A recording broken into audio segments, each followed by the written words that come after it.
All right, guys, so the first step to do a push-up, we're gonna put our hands flat on the floor.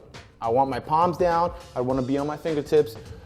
Palms are nice and flat, about shoulder width apart. You don't want them too narrow or either too wide. So let's start a little bit wider than shoulder width. That's the first step. The next step, I'm gonna walk my legs back. I want a nice straight line from my shoulder to my ankle. So a few things you wanna check here. You wanna make sure your shoulders are over your wrist. You wanna make sure your core is tight.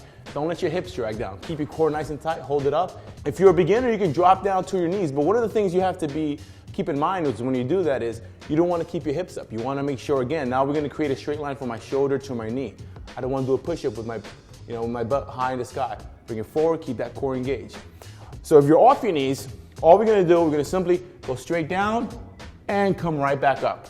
All right, now when we do this, we want to lean forward, keep that core tight. Don't let your hips drop before your chest. You don't want to touch the floor at all when you're doing the push-up. If you're on your knees, a few things you have to think about is, again, core is tight, and your quads might touch a little bit the knees, that's okay, but you want to make sure that your core is tight and you slowly lower yourself down when you do it. So if I'm on my knees, hips forward, you can cross your ankles, sometimes that helps. You're going to go down, hold it, and then right back up. There's a few things you want to keep in mind when you do a push-up. You want to make sure that every time you're in the push-up position, your shoulders are over your wrists, your core is engaged, your hips are not dropping, your core is nice and tight. And think about that straight line I talked about, from your shoulder to your ankle. If you're off your knees, if you're on your knees, it should be a straight line from your shoulder to your knee. And that's how you do a push-up.